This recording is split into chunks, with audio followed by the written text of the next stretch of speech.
Hola a todos, soy Alejandro Salazar, aquí desde la Estrategia Emergente.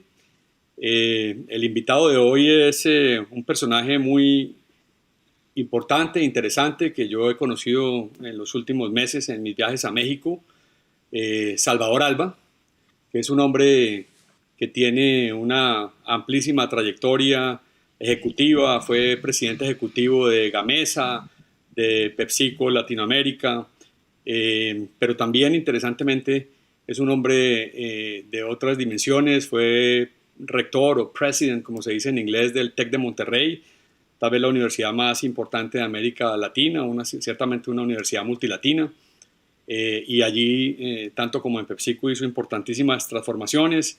Yo empecé a escuchar de él en el trabajo que nosotros hicimos en la Universidad de AFIT. Él fue acompañante del consejo directivo de la universidad en su proceso de transformación reciente, que nosotros vinimos a acompañar después.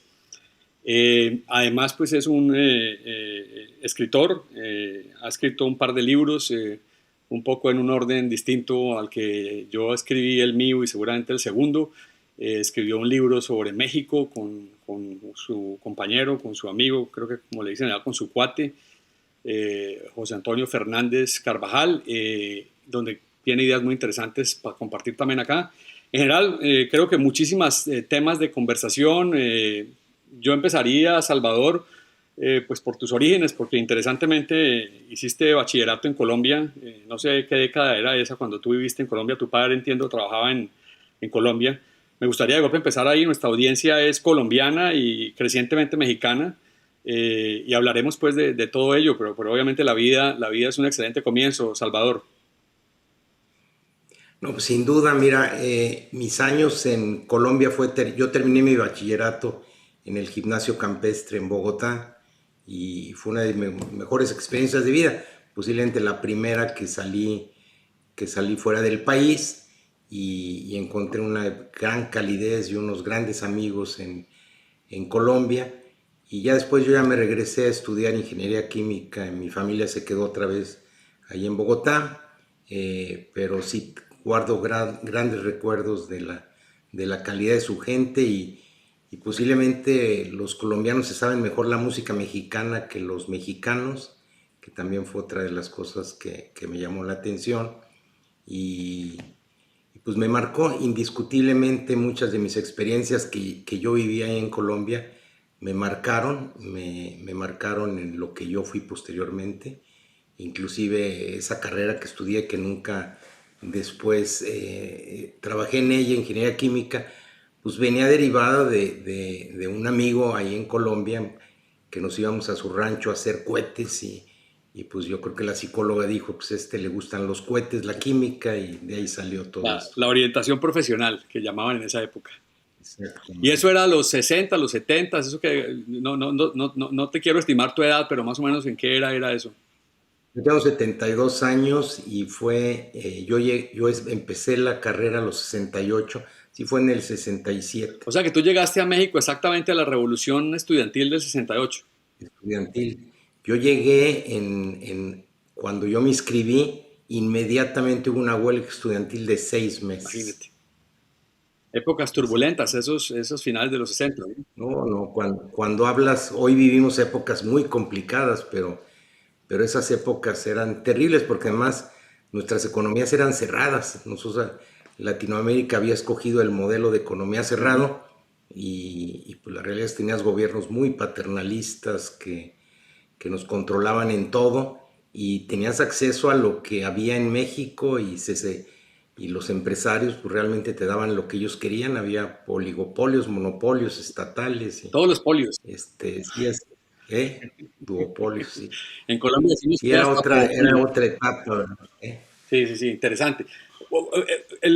Una observación que apenas conecto ahora, muchos de los que terminaron siendo CEOs en esa época en Colombia y veo que en México también eran ingenieros químicos, ¿no? Mi padre, Sí. por ejemplo, que fue CEO y muchos de sus compañeros son ingenieros químicos. Entiendo yo que los ingenieros químicos saben poca química y mucha termodinámica. ¿Eso tiene que ver con eso? Yo creo que más bien tienes una mentalidad de proceso Ok. y los negocios son de proceso. Yo recuerdo que yo fui un empresario más, aunque trabajé en organizaciones, yo fui un empresario desde los 16 años. Yo tenía una fábrica de esferas de Navidad y un negocio de churros con chocolate. Y la realidad es que me daba yo cuenta que las finanzas, los balances, los estados de resultados, pues son las mismas ecuaciones en química. Todo lo que entra tiene que salir, no se Sí, pierde. Y pues, te generan, yo creo que esa disciplina de proceso, ¿verdad? interesante, o sea, ese balance de materiales que aprenden los ingenieros químicos les ayuda a hacer, a tener un buen talante, sí, porque te digo que en esa época yo que vivía desde chico haciendo, digamos, pensando en eso y viendo eso, veía una tremenda participación de ingenieros químicos en el top de los CEOs de Colombia. Me imagino que en México eh, pasaba algo Sí, igual. Cuéntame un poquito exactamente. yo pues te tengo referenciado de tu era pues de Gamesa, PepsiCo, digamos si quieres cuéntame un poco tu historia terminando allá y ahí vamos a hablar, te voy a hacer varias preguntas. En todas cosas hay grandes áreas de afinidad en la forma como vemos el mundo y hay otras áreas bastante distintas donde te voy a hacer preguntas a fondo, pero cuéntame un poquito la llegada ya a Gamesa, PepsiCo. Gamesa era una compañía de Monterrey, PepsiCo la compra, tú estabas en Gamesa, cómo es esa historia? Mira, yo llego a PepsiCo en una época muy complicada. Teníamos un presidente, López Portillo, imagínate, una devaluación del peso de 12.50 a 75 pesos, y teníamos el negocio que se llama Sabritas, que es las Sí, margaritas allá en sí. Colombia, un negocio muy dominante. Y llego yo al área de ventas, y la realidad es que en una crisis, una empresa líder que no pagaba ni sus gastos de sus camionetas, la fuerza de ventas desmotivada, y ahí a mí se me ocurrió que podríamos generar un negocio de golosinas, de dulces, que eran de menor precio, pero que podían apalancarse en las mismas centros, camionetas de distribución. Y ahí arrancamos un modelo de negocio nuevo, que desde mi posición en ventas, para traer proveedores, alianzas, generar innovación, ponerles una marca que se llamaba Sonrix, con un maguito muy infantil. Y la realidad es que ese proceso, con una administración moderna, pues generó que en 2 años ya eras líder del mercado infantil de Ok. dulces, porque tenías la forma de llegar ante un exhibidor en presencia del consumidor, como hoy hacemos los snacks.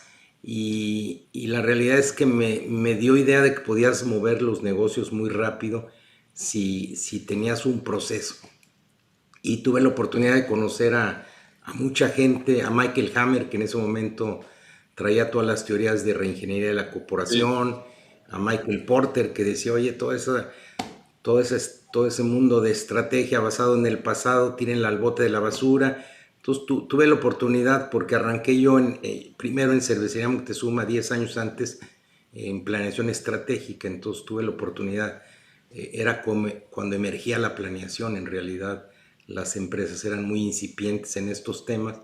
Entonces tuve la oportunidad de generar un buen proceso, de conocer a los pensadores en ese momento, y de probar todas estas herramientas articuladas en un proceso de negocios. Una, Ya te hago de, una pregunta ahí, te interrumpo, Salvador. López Portillo, esos son los ochentas, pues, ¿cierto? Años Exactamente. ochentas, cuando la gran crisis de deuda de América Latina. Fue el Ah, 76. 76, no, Eso 82, te iba a perdón, decir, tienes razón. 82 fue la Fue crisis. el 82, 83, En Argentina y exactamente. en Brasil, pues que fue toda la, digamos, México, Argentina y Brasil. Colombia se Sí, sí, sí. salvó. Era la época del gasto excesivo Claro, gubernamental, claro, y que la deuda esa veníamos. fabricada en Europa con petrodólares, pues, que le prestaron a estos países. Exactamente, Oye, bueno, entonces tú exacto. llegas a PepsiCo. PepsiCo ya era dueño de ese negocio, digamos. Sí, era dueño, y además es un negocio en donde pues tenías una posición dominante. PepsiCo, que su negocio dominante es Frito-Lay en los Estados Unidos, pues maneja muy bien este negocio, es una fortaleza, y es un equivalente a lo que Coca-Cola contra Pepsi-Cola. Exacto. Coca-Cola es muy dominante en bebidas, y en botanas PepsiCo con Frito-Lay es muy Exacto, dominante. ustedes eran los reyes de los Entonces, pasabocas y Pepsi pues competía con Coca-Cola digamos en el mundo, en América Latina pues exacto, en mayor inferioridad, ¿no? En todo lado, ¿no? sí, exactamente. Y de ahí, pues obviamente el éxito que tuvimos en una categoría que era muy nueva para PepsiCo en golosinas, nos llevó a decir, oye, y en el negocio de galletas había una compañía líder, que era una asociación Nabisco con unos fabricantes Gamesa en Monterrey, y al final se decide comprar esta compañía, se dan las condiciones y se hace esta compra, y esa compra fue la que me llevó a mí a Monterrey años después a dirigir esta empresa y a generar una transformación y a seguir exactamente el mismo modelo de alinear una visión, alinear una organización y tocar la cultura, y proceso que si lo sigues con estructura, con pensamiento, pues la realidad es que da resultados muy, muy Te rápido. hago una pregunta. Tú fuiste entonces, digamos, Chief Executive de el negocio de, como llamas tú, de botanas, pues, de pasabocas de PepsiCo en Latinoamérica, desde México. Eso fue ya después del éxito que tuvimos en el negocio de galletas.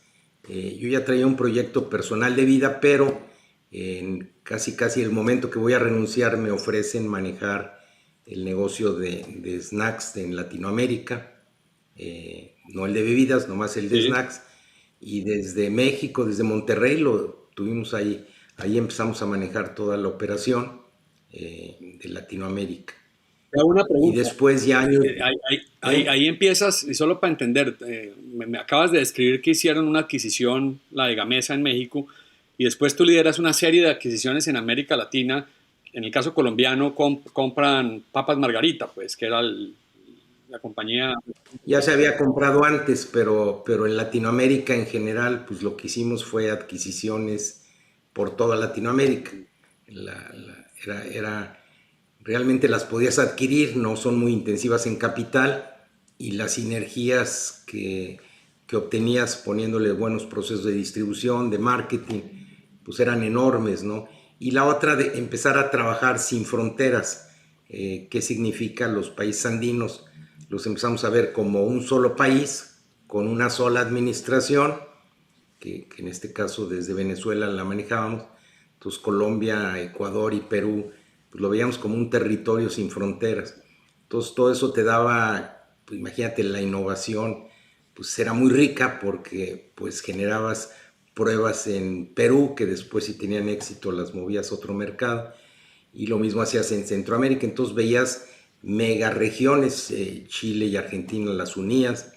Entonces logramos resultados extraordinarios que nos llevó también a empezar a unir el negocio de bebidas y snacks, buscando que cada negocio requiere una dinámica diferente, pero al menos el talento y la cultura pues sí pueden ser elementos unificadores de ambas Ok. empresas.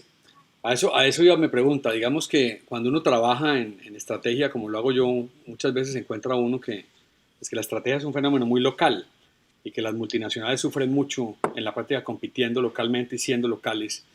Y muchas veces pues tu presidente en México, tu jefe en Miami o peor aún, muchas veces tu jefe en Brasil no entienden la realidad local ni la dinámica local de un país en la práctica, ¿no? Yo, pues, digamos que a los gringos les pasa peor, ¿no? Pero en la práctica, ¿cómo era ese proceso? Digamos, ¿qué tan autónomos eran? ¿Cómo se manejaba una compañía? Siempre me ha llamado la atención una compañía, Porter las llama multidomésticas, ¿no? Compañías que son de Sí, múltiples mira, países, pero cada yo país es creo que único. aquí influye mucho el estilo ya de cada líder. Yo soy una persona que no soy un líder tradicional, yo creo que soy un emprendedor, ¿Sí? soy un convencido de que no existen jefe, que el único jefe es el consumidor, y invierto las pirámides realmente en la organización. Eh, Soy un creyente de que los procesos requieren crear células autónomas para que puedas empoderar, y que si el que está enfrente de un cliente, de una acción, no puede tomar el 99.9% de las decisiones, te vas a perder en un mundo que requiere velocidad.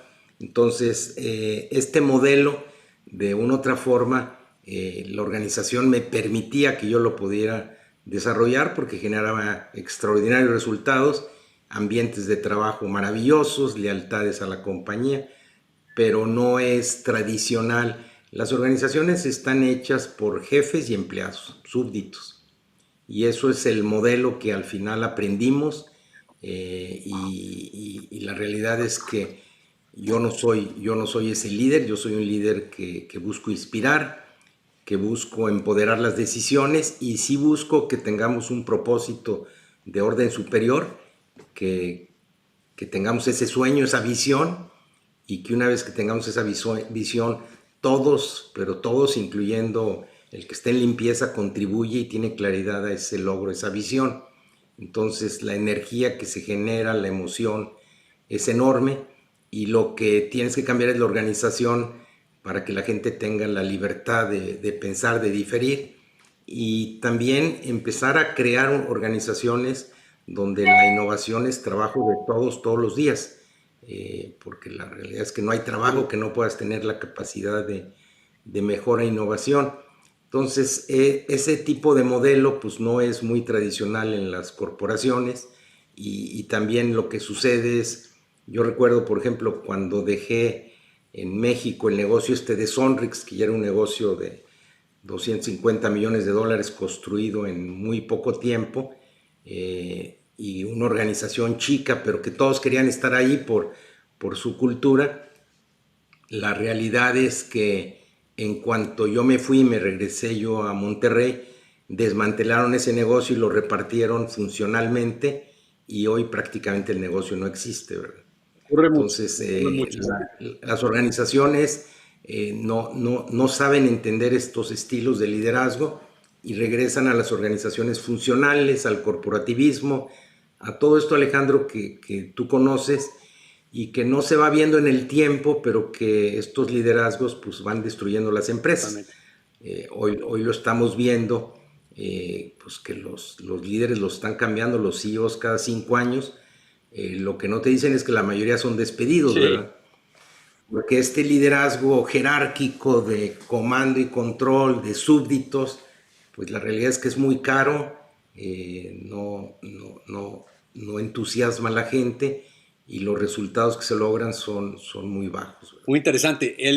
Cuéntame, ese primer encuentro tuyo con Porter fue antes de que Porter escribiera su paper seminal del 96, que fue el de What is Strategy. O sea, después de sus libros clásicos, pero antes de su paper, que a mi manera de ver es el verdadero game changer, ¿no? Yo creo que fue en esa Sí, época cuando escribió esto, porque yo recuerdo que fuimos a un seminario con ujú, él y me llamó mucho la atención cómo él hablaba de que todo esto que aprendimos en las escuelas de negocio lo podíamos tirar al bote de la basura. Y me llama mucho la atención porque hoy las escuelas de negocio siguen siguen eso. utilizando lo que Porter hace 30, 40 años decía: tírenlo en el bote de la basura. Y a mí me llamaba la atención porque él decía: tú tienes que tener una estrategia clarísima que te diferencie y que te haga Único, único, que puedas lograr tener ventajas competitivas, y ponte a trabajar, ¿verdad? completamente. Alíneate en esa dirección. Y la realidad es que veías todos los libros de planeación y análisis histórico y el FODA, y hoy siguen todavía, inclusive las consultoras, Promoviendo. pues empieza. Yo el otro día veía un proyecto de una consultora que les ayudó a una empresa grande en planeación estratégica, y decías, bueno, si viviera Porter y viera esto, este, no sé qué haría, ¿verdad? Pero sí, el tema fundamental es que el mundo evoluciona por hábitos, y el mundo de jerarquías pues viene pues desde miles de años, y la realidad es que las personas pues lo que quieren es sobrevivir en las empresas, y al final la forma de sobrevivir es siendo un buen súbdito, ¿verdad? Siguiendo las órdenes del jefe. Pero se nos olvidó que hoy la velocidad es todo, y que ese modelo pudo haber funcionado antes de Internet, bien o mal. El mundo se movía más lento, no había las fronteras, las podías tú controlar, cerrar, pero hoy requieres una velocidad enorme, y negocio que no tiene velocidad y agilidad pues se va a morir. Lo que no nos damos cuenta es que la mortandad de los negocios hoy se está dando en lapsos mucho más cortos. Ves también las empresas perdiendo rentabilidad muy rápido, comparativamente con hace 40, 50, 60 años. los líderes no se dan cuenta, los consejos de administración no se Menos. dan cuenta porque en lapsos de 20, 30, 40 años parece que no sucede nada, pero sucede mucho, ¿verdad? Entonces, Yo te diría cuando te escucho hablar, pues que definitivamente tenemos total, digamos, convergencia intelectual en el tema de que estrategia es acerca de ser único y no mejor. Y yo creo que en la denuncia que hacía Porter en esa época de que la mayoría de lo que la gente llamaba estrategia era mejoramiento. Yo inclusive, para mí la innovación y la estrategia son parables inseparables. O sea, la estrategia es la búsqueda de valor en el mercado y el valor es, digamos, el centro del tema. Yo creo que el problema empieza con la palabra. Yo inclusive por eso no la uso y por eso escribí mi libro para desafiar eso. Yo creo que la planeación estratégica, yo creo que una estrategia no se puede planear y que ahí empieza parte del problema y a pesar de que uno entiende la idea, terminan todas las organizaciones, todos los elementos vestigiales de la organización, pues volviendo a tomar eso, igual que lo que tú describes, la compañía potente se pierde porque pues la gente haciendo planes, plancitos, presupuestos, secuestra, digamos, y sirven, digamos, a ese modelo burocrático, jerárquico, que en últimas creo que nos molesta a ambos, ¿no? Yo por eso no, no bueno, uso la y palabra además planeación tenemos, estratégica, no la uso y crecientemente, pues sabes tú, mucha gente considera que ese es el problema, empezar por... sí, sí, tienes toda la razón. Inclusive el problema también es las palabras. Exacto. Por ejemplo, muchas empresas usaban misión y visión. Puta, trata de explicar cuál es una. Y ahí ves tratando de decir, no, es que la misión es más Sí, alta y sí, la sí. visión más corta. Se pronuncian Y yo les unas decía, cosas miren, ridículas. quiten esas palabras. Y por eso yo creo que Porter decía, a ver, quítales, él nunca usó la palabra ni misión Nunca. ni visión, dijo, bueno, lánzate una estrategia, pero sí insistía él, tienes que ser único, tienes que diferenciarte. Y date cuenta que Y a mí me Porter quedó, hablaba, o sea, Porter denuncia digamos, el disfraz del mejoramiento continuo en ese gran paper. Es evidente eso, pues yo he leído tus libros y a ti te cambió tanto como a mí. Sin embargo, nunca termina de poner, digamos, la banderilla final en que todo eso es planeación, ¿no? Ya en la era moderna se desempolvan viejos conceptos por allá de Minsberg y eso, y empezamos a darnos cuenta de que el problema es el plan y de que tienes que matar el plan para que emerja la estrategia, que finalmente te va a llevar. O sí, sea, a Porter nunca le interesó el cómo de la estrategia, sino el qué, y fue muy nítido en el qué. Creo que todos los estrategas que han hecho cosas importantes como las has hecho tú, pues el cómo ha sido emergente. Yo estoy seguro que si yo sondeo tu vida y tu trabajo y tu era, por lo menos lo que he conocido, por lo que me has contado, fue un proceso emergente. sí, además, por ejemplo, una de las cosas que es difícil decirlo, ¿verdad? Yo no creo en los planes operativos anuales. Pero pues eso es una falacia decir porque la gente dice, oye, sin un plan anual no puedes operar. Pero yo les digo, a ver, yo sí creo en una imagen que te imaginas el negocio en 5 o 10 años. Y la otra es, pues vayámonos rápido. Pero si yo te lo pongo en pedacitos en 5 años, pues limito tu capacidad a que vayas al avance de un año. ¿Y qué pasa si puedes avanzar 2 años? Entonces, lo que la gente trata de hacer en un presupuesto es ser lo más conservador posible por los castigos que hay si no logras el plan o el premio, que es un bono. Pero qué diferente que le digas, oye, adelantemos la estrategia de 5 años a 3 años y los beneficios los repartimos. Le cambias toda la mentalidad a la gente porque entonces le haces sentir que ese sentido de propósito, esa estrategia, vale la pena seguir, la verdad.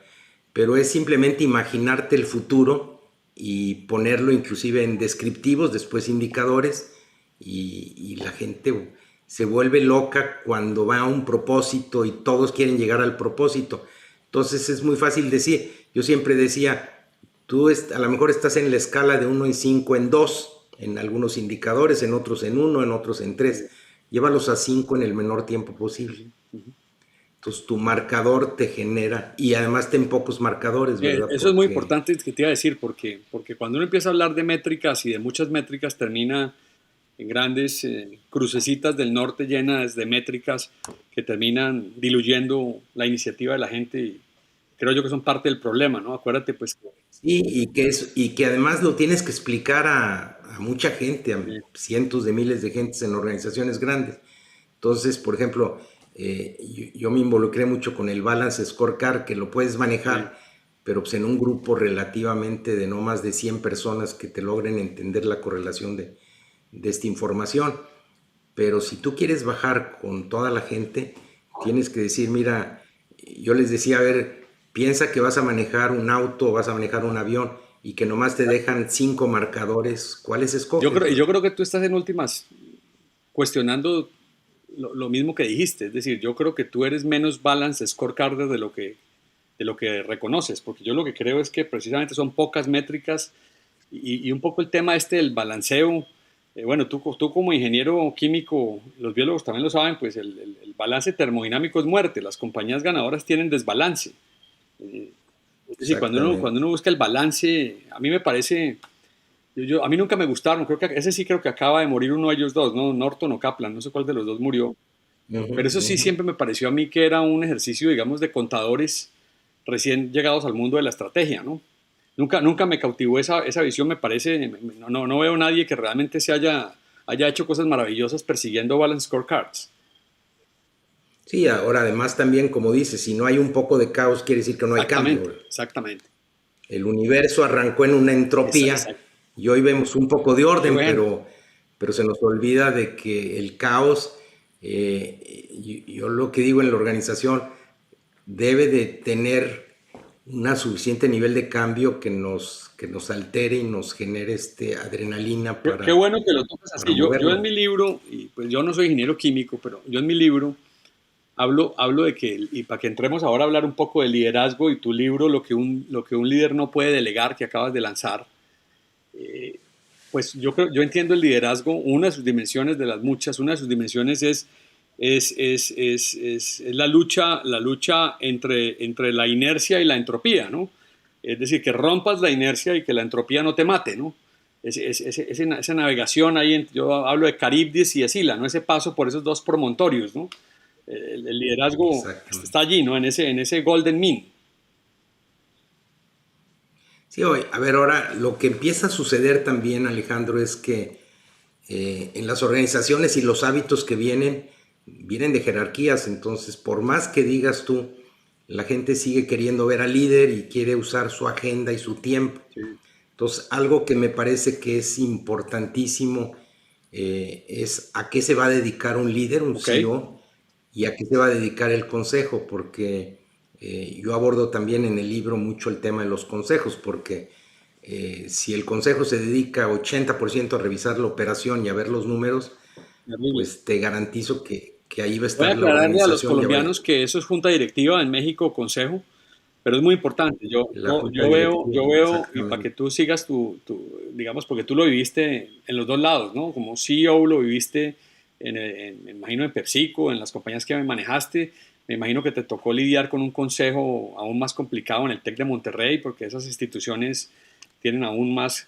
Pero en general lo que yo veo muchas veces, exagerada a veces, te diría que la mayoría de las veces el CEO está más orientado al consejo que al mercado. Es una cosa que termino viendo yo como un patrón recurrente.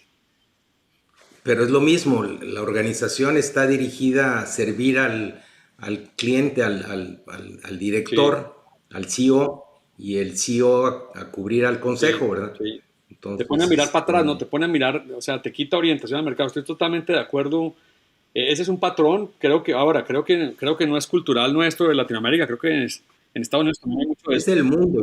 ¿cierto? Hay muchísimo de eso. Es, yo creo que esto es mundial, mira, porque también me tuve la oportunidad de empezar a analizar las empresas que nacieron los últimos 20 o 30 años, que no tienen un bagaje histórico y la realidad se organizan ya mucho más esbeltas, mucho más rápidas. Te comentaba el otro día que Apple, que soy la empresa más valiosa, 3 trillones de dólares, pues tiene 7 personas en su consejo de Sí, administración, sí, en el consejo de directores, y tiene 3 comités de 3 personas, y con eso, desde Copertino manejan la empresa pues más valiosa del planeta, y es sí, todo. Y yo recuerdo también en Amazon cuando pasó la pandemia que hubo una explosión de las ventas por internet y recuerdo que empezaron, en algún reporte salió que habían invertido 20 o 30 billones de dólares en transportes y aviones y todo esto había sido decidido pues por el Consejo de la Unidad de Logística de ellos, ¿verdad? Porque seguramente nada de eso estaba en Sí. plan. Entonces, cuando ves esta velocidad de estas compañías, pues las compañías tradicionales nuestras que tienen que pasar niveles y niveles de autorizaciones y comités, pues lo que hacen es se van a morir y por otro lado permean esa cultura para que pues en las organizaciones estemos llenos de filtros, de burocracias y el que está atendiendo a un cliente haciendo un servicio, una innovación, pues la realidad es que se Por ahí vuelve un burócrata hay malo. una cita en tu libro, pues de que el líder es el que, dice algo parecido, como que el líder es el que lo lleva a uno donde uno no se ha atrevido a ir. A mí me pareció interesante porque yo creo que la estrategia, en últimas, la unicidad solo nadie, ninguna organización es única organizándose similar a otras. O sea que también la unicidad implica que uno se organice como nadie se ha organizado. Para mí esa es la conexión profunda entre liderazgo y estrategia. Yo creo que cuando le hablan de gerencia estratégica, yo no sé exactamente qué están hablando. Liderazgo y estrategia van más juntos. ¿Por qué no hablamos un poquito de eso y Así por qué es. no aprovechas para decirnos, in a nutshell, qué es lo que tú crees que un líder no puede delegar? Sí, mira, lo que está pasando es que el tiempo es lo más limitado que nosotros tenemos. Entonces, hoy tú ves y lo ves por observación, cuando tú ves a qué se dedica un líder, un CEO de una empresa, e inclusive el consejo es un reflejo cuando la realidad se está dedicando a operar. Y yo cuando le digo, oye, a ver, de lo único que no puedes delegar tú, pues es proteger la organización al futuro ante las amenazas y ante los cambios que está viendo. Segundo, organizarla con el mejor talento y desarrollar el talento, pues para que tenga células de autonomía, para que se puedan mover rápido hacia ese escenario futuro. Y el otro, lo más valioso, es esa cultura que permite que los seres humanos generen cosas que suceden dentro de esa empresa que no suceden en otra. La capacidad de innovar, la capacidad de servir, la capacidad de colaboración, pero que la tienes que definir, premiar y desarrollar. Entonces, si tú no le dedicas del 50 al 60% mínimo de tiempo a esto, tu empresa se va a debilitar o se va a morir. ¿Cuántos años? No lo sé. Y yo siempre le he preguntado, ¿cuánto tiempo le dedicas a estos temas?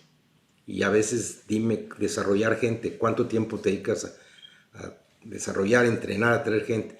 Pues la mayoría empiezan a sumar y los más exitosos te dicen 20, 30% de su tiempo. Entonces, yo sí soy un creyente que si no te concentras 50% más, ¿y qué significa esto?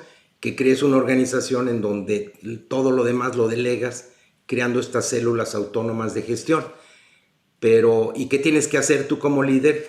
Traer una tarjetita y decirle a la gente, esta es mi prioridad. Cuando te traigan agendas que quieren ver contigo, si no están aquí, suéltalos y delégalos, ¿verdad?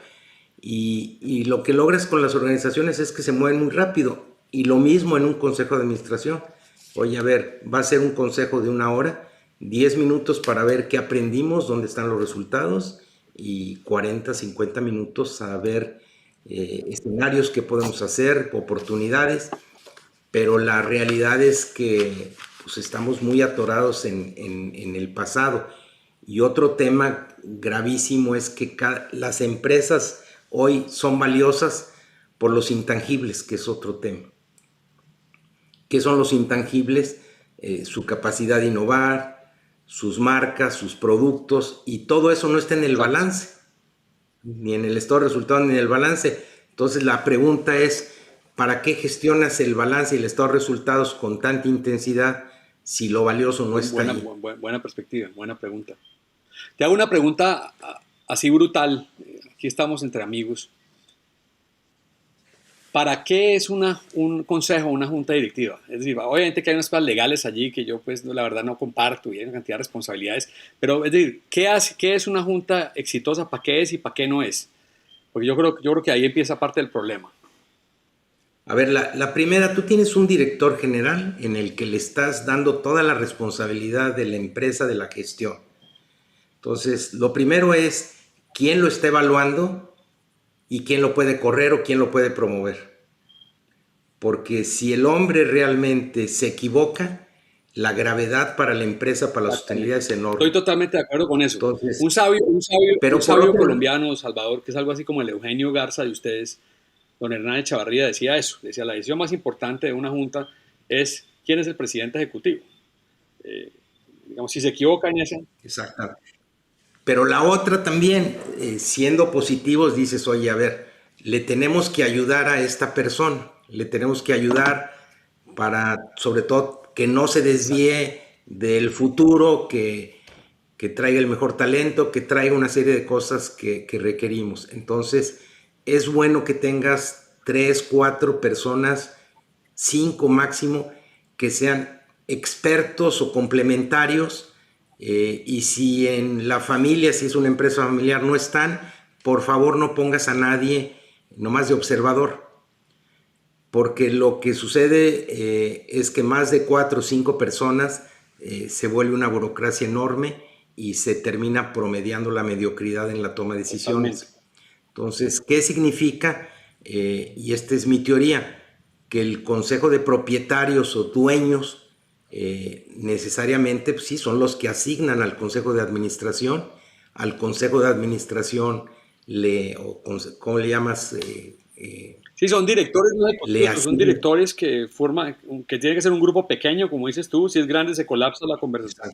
Y entonces a ellos, pues ellos asignan y apoyan al director o lo quitan, pero al mismo tiempo si ese consejo de directores profesionales no te funciona como dueño, los quitas también, ¿verdad? Mira tú lo Es decir, interesante, yo a toda la gente, digamos, exitosa, que, que le hago la pregunta, tiende a caer en esa definición que tú estás diciendo. Es decir, debe ser un grupo pequeño de personas con accountability. Yo creo que esos consejos asesores, donde uno es asesor y no tiene skin in the game, eh, nombran o remueven al CEO y lo apoyan, y lo apoyan. Porque yo creo que, pero eso tan nítido que acabas de definir, en mi experiencia, en mi trabajo acá, no creo que el 20% de los juntas o consejos, como ustedes los llaman, hagan eso. Aquí terminan siendo grandes, terminan siendo políticos, terminan siendo auditores, terminan siendo double guessers.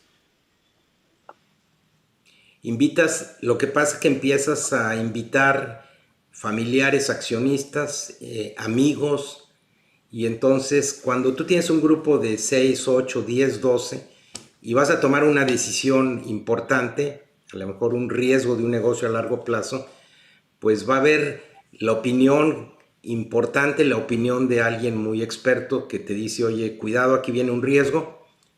Otro muy conservador que está leyendo a la familia y los demás que van a levantar la mano y generalmente la decisión va a ser en el punto conservador, Sí, ¿verdad? entonces, no, Porque sí, digamos, una de las palabras, promedias la la mediocridad. mediocridad y promediaje.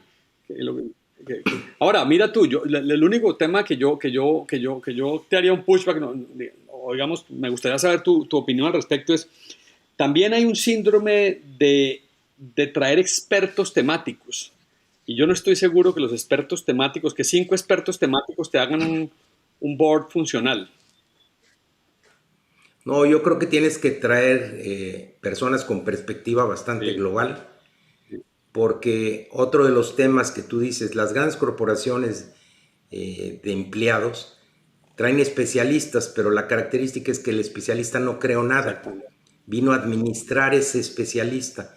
Entonces, yo sí traería personas que han creado, que han sido emprendedores y que tienen la capacidad de poder realmente enfrentar un futuro, alertar. Normalmente lo que quieres de un consejo es que te mitigue los riesgos antes de que sucedan o que tome oportunidades. Entonces, yo sí creo que el decir hoy es que necesitamos uno de sistemas y uno de esto Sí, es un error sí, sí. enorme, Te hago enorme. una pregunta que es una donde hay amplio debate. Eh, Hay gente que la ve muy distinta, hay gente que dice que es una pseudo diferencia. ¿Cuál es la diferencia para ti entre leadership y management? Si la hay, si consideras que la hay, cuál es la que tú ves? Sí, el management está lleno de jefes y ¿Ok? súbditos. Y el líder tiene la capacidad de inspirar, de crear un propósito, una visión, una estrategia y llevarte a un lugar a donde no te atreverías a ir Ok, solo. muy bien. O sea, tú eres de la escuela de... Y uno trabaja, el management trabaja en mejora Ok, continua y el líder trabaja en escenarios posibles, te lleva a otros ok, lugares. ok, Usamos la palabra, hoy el jefe se siente líder y yo creo que es un gran error. ok. Un jefe requiere de súbditos, de empleados, y un líder requiere fundamentalmente de otros líderes. Un líder desarrolla líderes y un jefe desarrolla súbditos. Ujú. Entonces hay una diferencia enorme y el mundo, si lo pudiéramos ver, mayoritariamente está por jefes. Por eso mi teoría y parte del libro es que hablamos de crisis y que cuál es la crisis mayor y que si la ambiental, pero fíjate, yo recuerdo hace 15 años en el Foro Económico Mundial hicieron una votación de cuáles eran los 10 problemas de la humanidad y resultó que uno de ellos es que no hay líderes para enfrentarlos. Ujú, ujú. Ok. Y entonces, pues dirías que es el mayor. Hoy tú velo, tú agarras los 20 países más importantes y piensa a quién le darías a dirigir de ellos tu empresa. De los líderes más importantes del mundo, creo que a ninguno, ¿no? Yo creo que estamos en una gran discusión. Por Por eso, lo menos lo que... entonces, lo que hoy está sucediendo es que quien nos está gestionando el mundo, pues son jefecitos, ¿verdad?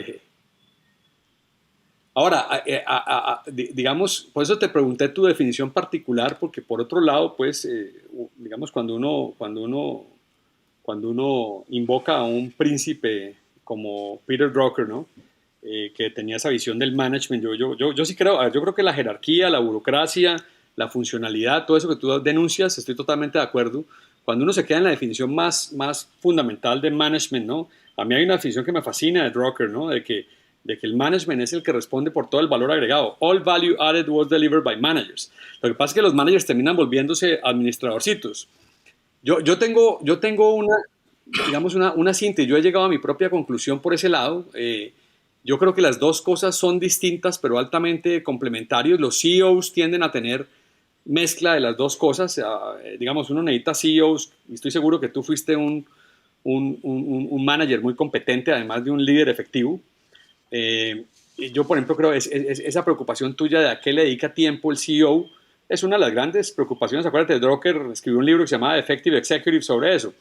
Pero yo he llegado a la conclusión de que de golpe sí, a mí hay alguna definición que me gusta mucho, o una combinación de definiciones de que el líder es aquel que sabe una cosa que todo el mundo quiere, por ello inspira, algo que quiere todo el mundo, que moviliza el corazón y la voluntad, y el manager es alguien que sabe una cosa que cada persona individualmente puede contribuir.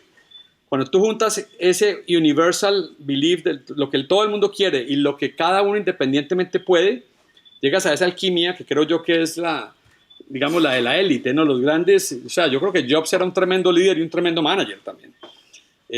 Y estoy seguro, pues, que tu época, entonces porque creo que el divorcio de las dos cosas produce, o sea, tú también tienes una cantidad de líderes que son muy incompetentes como managers, y se vuelven caricaturas de Sí, líderes, ¿no? pero yo creo que también la función del líder es hacer de las personas ordinarias Ok, extraordinarias. ok, Y la verdad es que todas las personas pueden dar un poco más de sí. sí, Cuando la mayoría de organizaciones su autoestima está por los suelos. Y cuando tú como líder le dices a la gente, tú puedes y tú puedes exceder el resultado.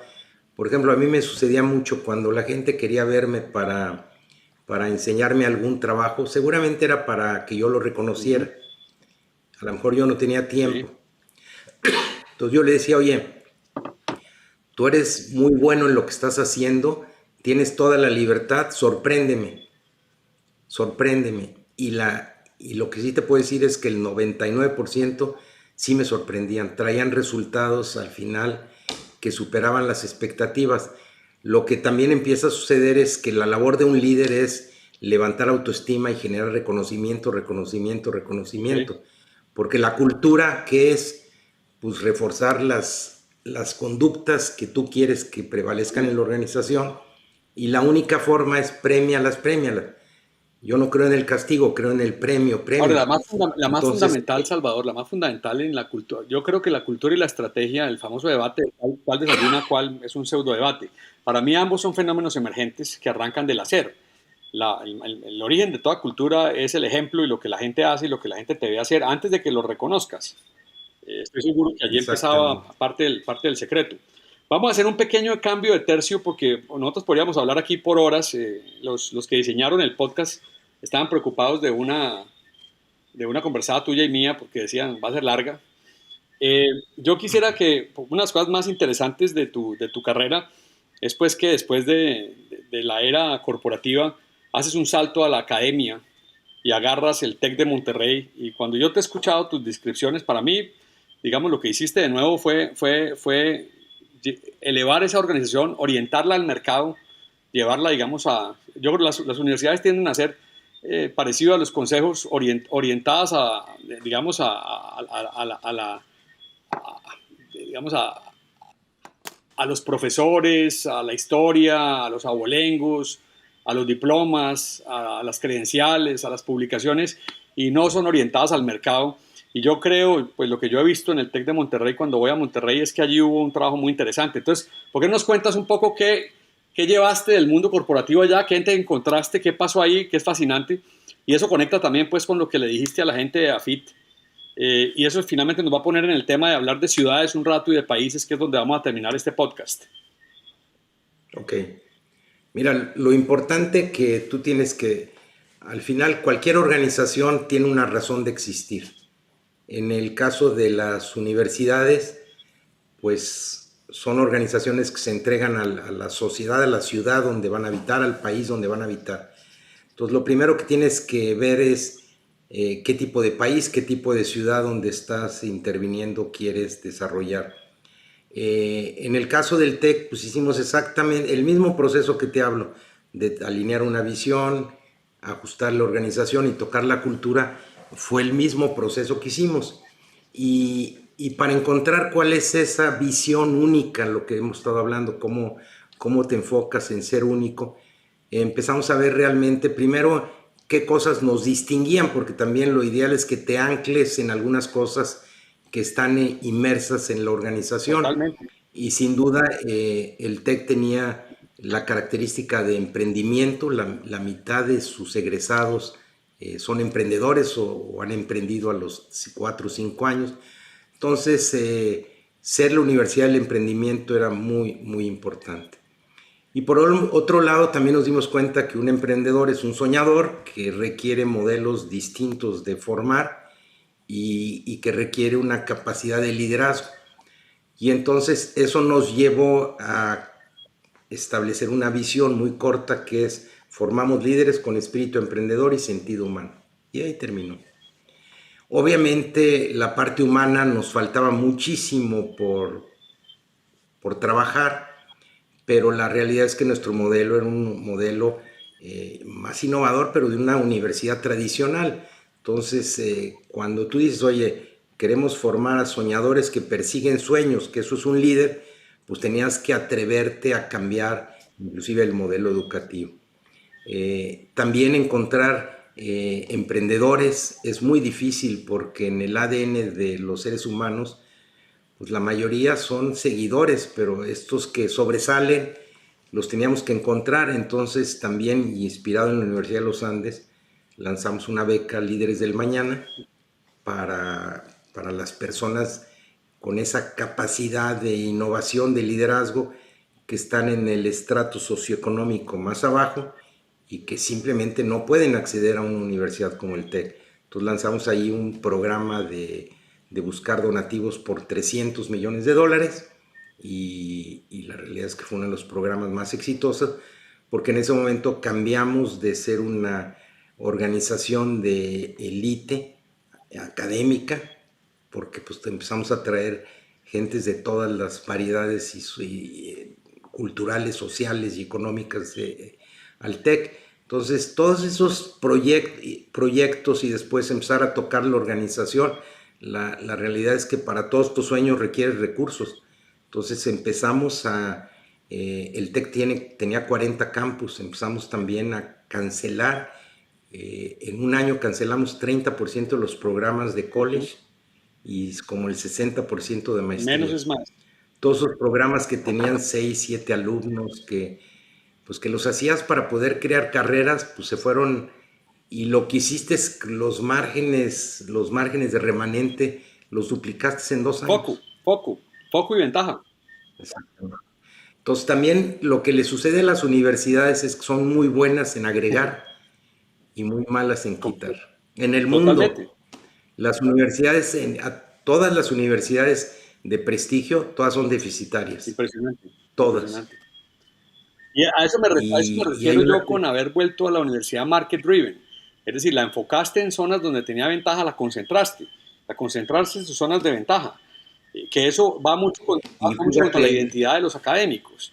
Que los académicos creen que viven en el vacío y que tienen como un derecho académico per se por la pluralidad académica y por la diversidad intelectual.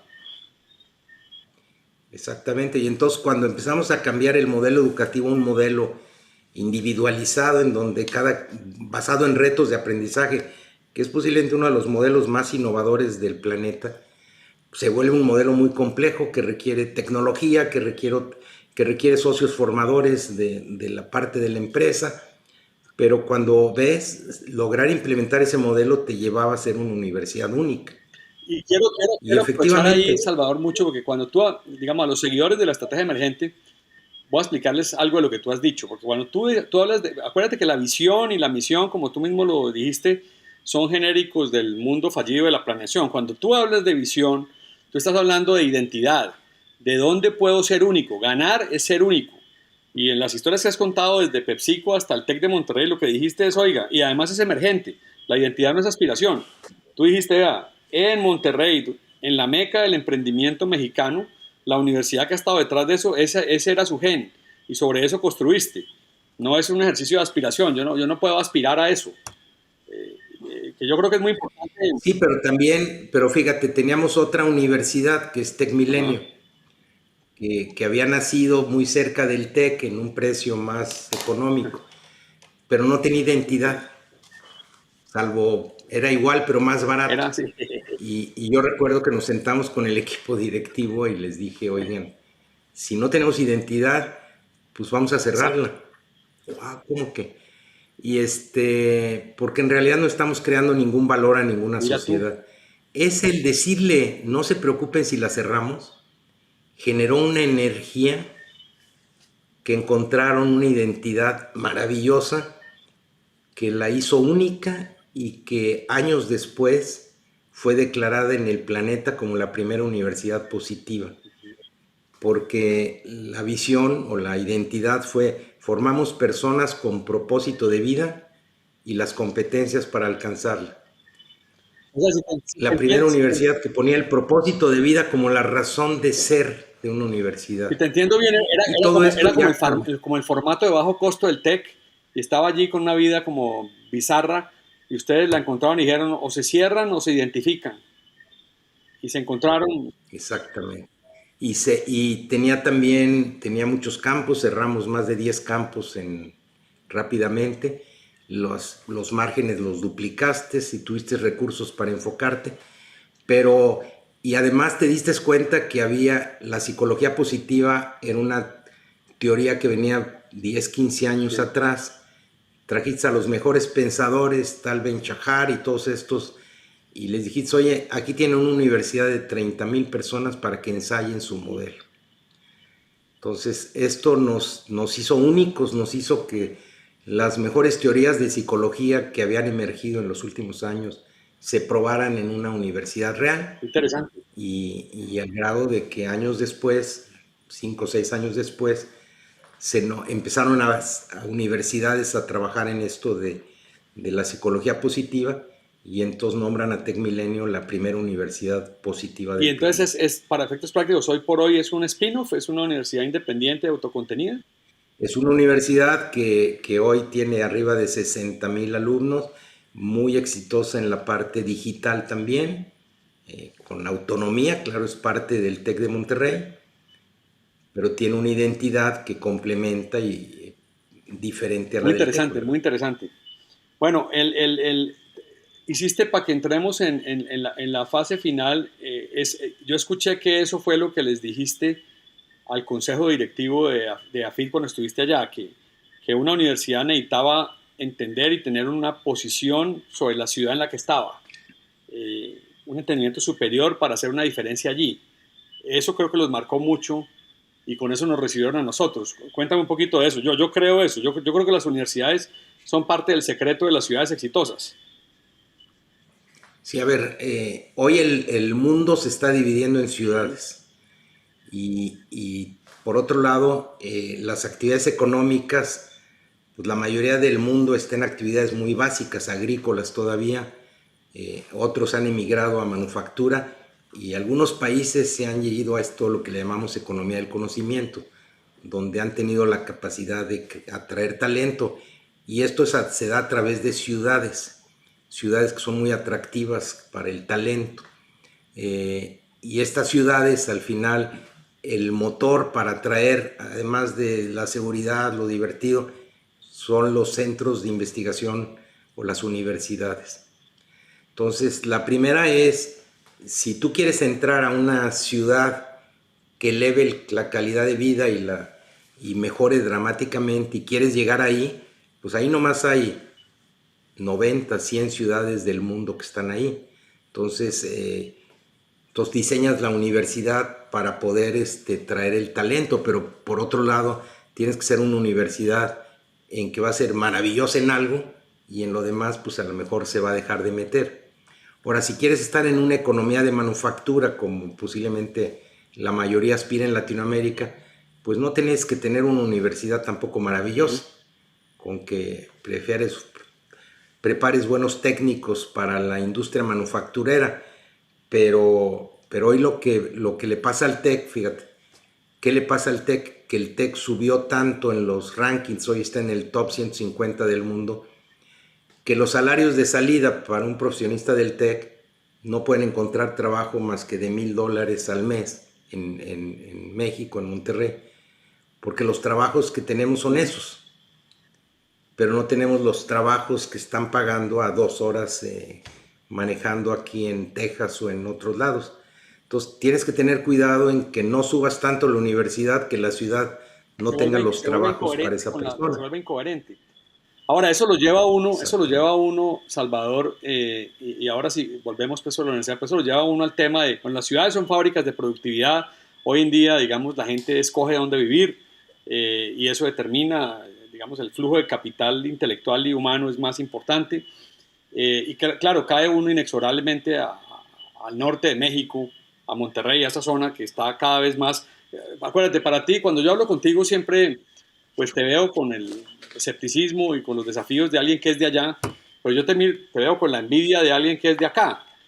Ustedes todavía, para tu gusto, son muy manufactureros pero pues son mucho más ricos y desarrollados que el resto de México y ciertamente que el resto de Latinoamérica en buenas partes.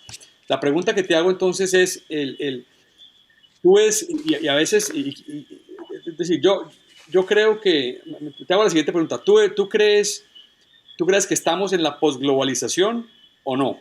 Porque yo a veces te veo que a ti te gusta el modelo chino, ves allá, yo soy un poco más escéptico, yo creo que estamos en la era de la posglobalización, que México está, sobre todo el norte de México, condenado al éxito, que ese suroeste de Estados Unidos y el norte de México es un gran país emergente, tal vez el país más importante del mundo emergiendo. Creo que estamos en un mundo, en ese eje americano, en un sitio donde cada vez es menos importante la república unitaria o federativa de la cual eres.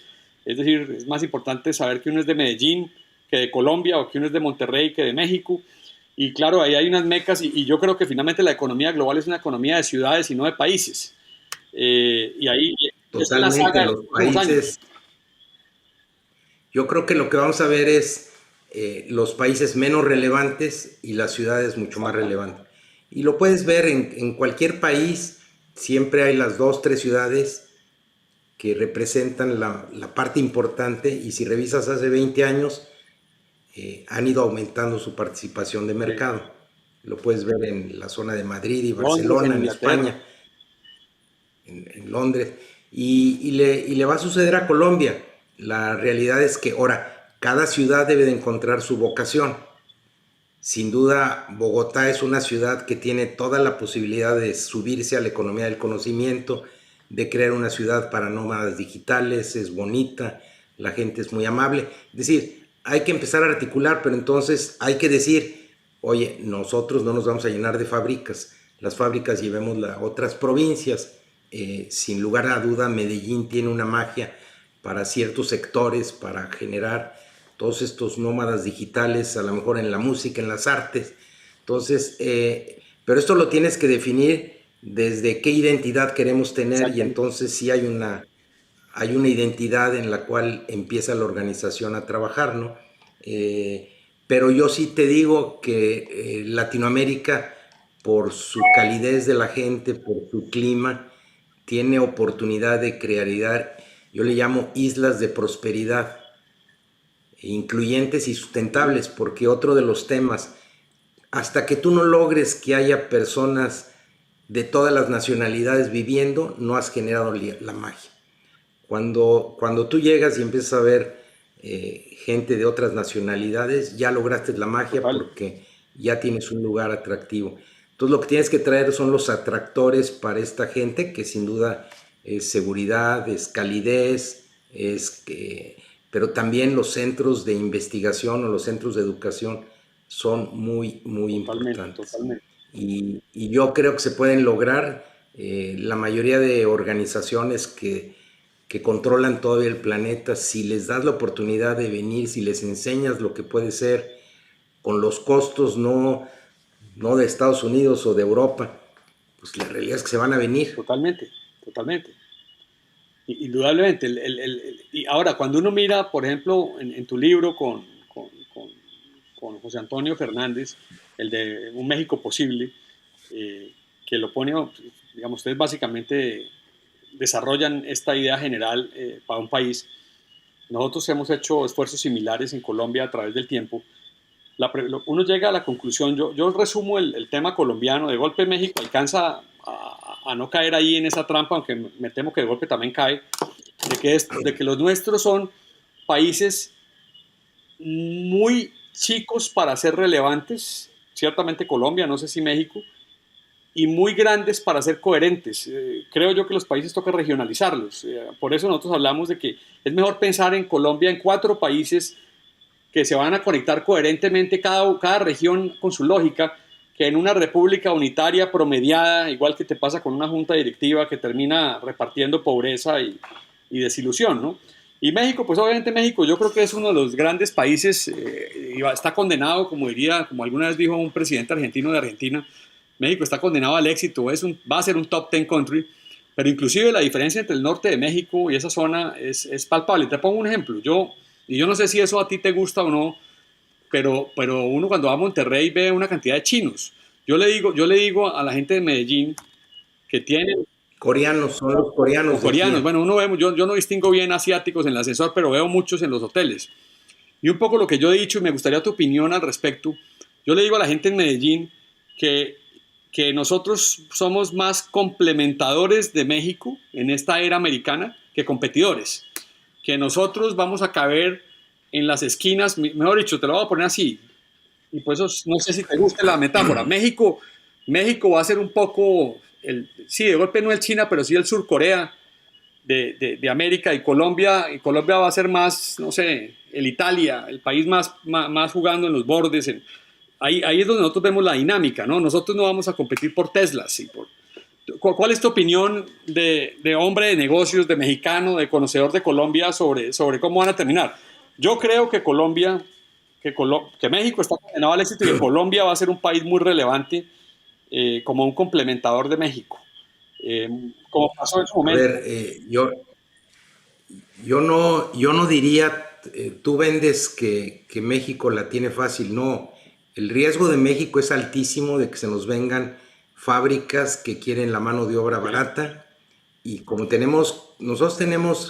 México tiene 50 millones de habitantes en el sur que están en actividades muy básicas agrícolas, que para ellos pasar a una manufactura básica de poco valor agregado es una mejora económica y eso se van a emigrar. El problema es que al venirse a las ciudades hacia el norte, van a ser ciudades muy difíciles para Sí. habitarlas, muy contaminantes. Y esas ciudades pues logran 15, 14 mil dólares por habitante promedio, pero son muy difíciles para que traigan los nómadas digitales que requieren espacios pequeños. Entonces, yo creo que hoy el tamaño es una desventaja. Te pongo yo, por ejemplo, Colombia, lo que tú dices. Yo creo que si Colombia crea 3, 4 islas de prosperidad, de 3, 4, 5 millones de habitantes y logra traer nómadas digitales a esa zona, puede generar mucho más prosperidad y derramar más prosperidad a todo el país que si se mete a la manufactura Total, masiva, que además no tiene ni la logística para completamente hacerlo. de acuerdo. Entonces, veámoslo con Israel. Israel tiene 10 millones de habitantes. Sí. Israel, su economía es mayor a la de Colombia, Lejos. o igual, por No, ahí, mucho, no, por mucho ahí más anda. grande, mucho más grande, mucho más grande. Mucho más grande, con 10 millones de habitantes Acuérdate, en una Israel tierra tiene muy más hostil. compañías en Nasdaq que toda Europa. Claro, pero ¿qué hacen? Todo el emprendimiento que hacen ellos lo hacen con el thinking mundial. Pues si te entiendo bien, cuando tú dices que yo la pongo fácil, tú dices, mire, China, es decir, México la tendría fácil vía nearshoring, volverse el China de América, pero eso sería un mal destino para México. Ese es su dilema. Nosotros, en cambio, Pero no es el China, es el Malasia, Vietnam. La realidad es que hoy nos están empezando a ver como un complemento, como Malasia, ok, Vietnam, pero ahí nos traen 10, 12 mil dólares por habitante, no nos ok, traen más. ok, te entiendo. Y el nómada digital, el que está en Londres, el que está en Silicon Valley, en Boston, ese quiere ciudades muy divertidas, ciudades que las pueda caminar, y nosotros no hemos creado este tipo de ciudades. Yo creo que hoy mi predicción es que se van a crear nuevas ciudades de cero, nuevecitas ciudades, un poco el modelo de China, en un tamaño más razonable, pero hoy tú puedes crear una ciudad de 200, 300 mil personas, para nómadas digitales, muy divertida, o para retirados, la podemos crear en cualquiera de nosotros. Yo creo que hoy hay que pensar en nuevas ciudades cercanas a un aeropuerto, cercanas a centros de salud, pero China nos puso el ejemplo. Creó 20 ciudades de 20 millones de habitantes y pasó del noveno lugar del mundo prácticamente al segundo. Y tengamos cuidado, México hace 25 años era la economía, tenía un lugar arriba que China. Éramos la 9 y hoy somos la 16. Importante. Es decir, en 26 años, los dos países grandes que perdieron fue España y México. Muy trágico. Oye, España hoy está en el lugar muy trágico para 15. nuestra cultura hispanoamericana, porque estás hablando de los dos países más grandes de Claro, Hispanoamérica. claro. Los dos, México perdió 6 7 lugares y España perdió 6 7 lugares. Ahora, Entonces, lo que describes y el dilema mexicano a mí me gusta porque en el caso nuestro en Colombia y el caso más específico de Medellín, tú sabes que nosotros acabamos de hacer un ejercicio de estrategia emergente de Antioquia. Nosotros encontramos básicamente ese mensaje y en el sentido de que Medellín se está volviendo una ciudad creativa y atractiva para vivir y para la gente, para fluir, para las artes digitales. El alcalde que ganó va a montar un centro, digamos, de producción digital. Tú sabes que en la música Medellín tiene 5 de los 100 títulos más escuchados en Spotify de los artistas. Pero por el otro lado, Antioquia, el resto del Valle y Antioquia tienen una industria que no es, ni puede ser, ni jamás va a ser la industria pesada. Había unos nostálgicos que querían reindustrializar Antioquia, que es llegar, digamos, al modelo de los 70, 50 años tarde, pues lo que está mostrando emergentemente la ciudad es que estamos haciendo un poquito al estilo, todas las proporciones mantenidas, al estilo norte de Italia o inclusive Alemania, de que Antioquia se está volviendo grande en mercados chiquitos. Ayer entrevistamos a una compañía grande de dientes artificiales, el otro día a una que hace mueblería de concreto para ciudades americanas. Entonces, ese tipo de long tailing es más coherente digamos, conviene mejor con la ciudad oye, creativa y con ciudades más compactas, que es lo que tú dices. No, a ver, y la población está envejeciendo y quieren irse a lugares con buen clima, con buena calidad de vida, más Sí, barata. Entonces, yo sí me imagino generando espacios de tierra ujú, nuevos, 1,000, 2,000, 3,000 hectáreas, y creando ciudades o islas que tengan prosperidad. Bueno, el ejemplo de los Emiratos Árabes, todo es una maqueta nueva, todos. sí. No, y Traten de pensar islas de prosperidad, sí. ¿verdad? Ahora, lo difícil del modelo que tú planteas es pues que nosotros, es decir, yo digamos soy escéptico de que en una sociedad occidental uno pueda crear ciudades from scratch.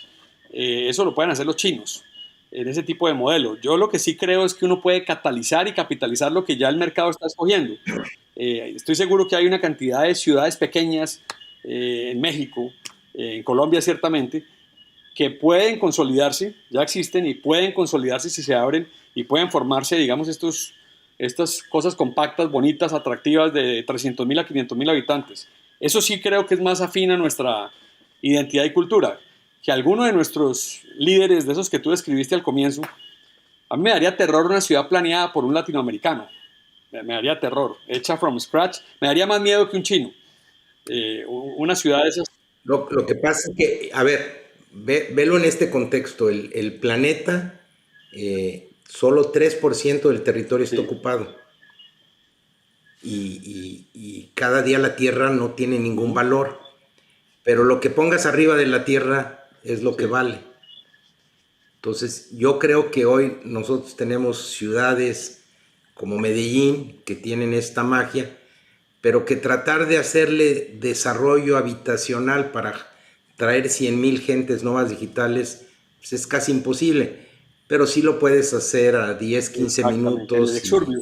y estar a 10 15 minutos de toda la zona de restaurantes el fin de semana, pero sí tienes que crear, yo creo que va a haber ciudades Sí, privadas en los próximos 50 ok. 100 años, porque la tierra no vale.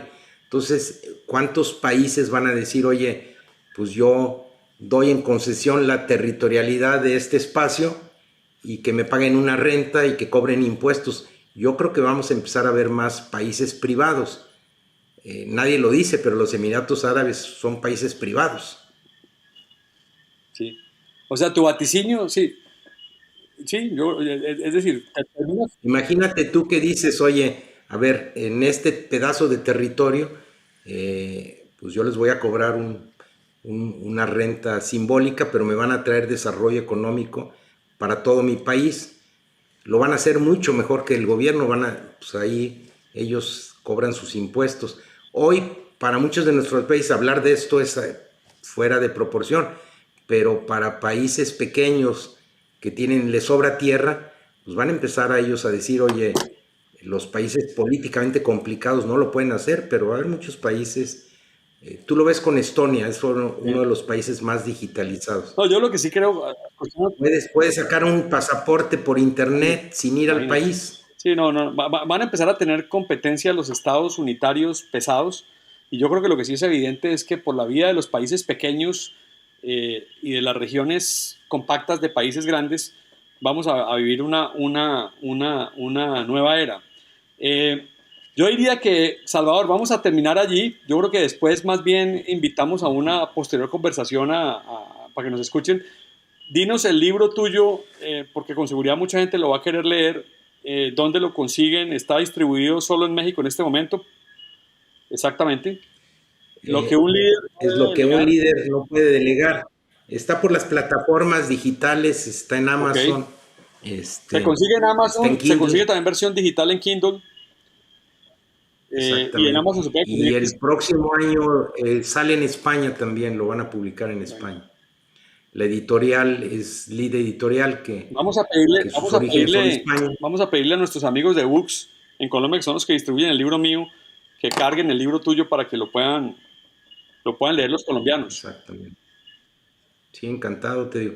Yo creo que al final es un libro que reta liderazgo, a estos liderazgos jerárquicos, y hoy cualquiera que quiere sobresalir o transformar sus organizaciones a futuro tiene que hacer ajustes importantes en el liderazgo y ahí hay fórmulas de cómo llevar un proceso ordenado para crear estas identidades para tus negocios, porque yo le que digo a la gente, si no tienes diferenciación y eres único, vende rápido tu Pero empresa.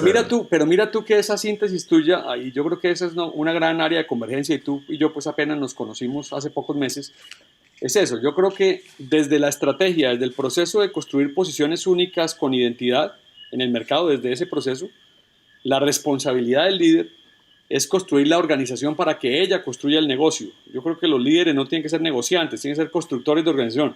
La organización construye el negocio y lo hace de forma emergente, chocando con el mercado, no haciendo planes y plancitos y presupuestos y proyecciones que lo único que producen es, digamos, Lo decepción. dices maravillosamente, los líderes forman líderes a través de células autónomas de gestión, es todo. Perfecto, Salvador.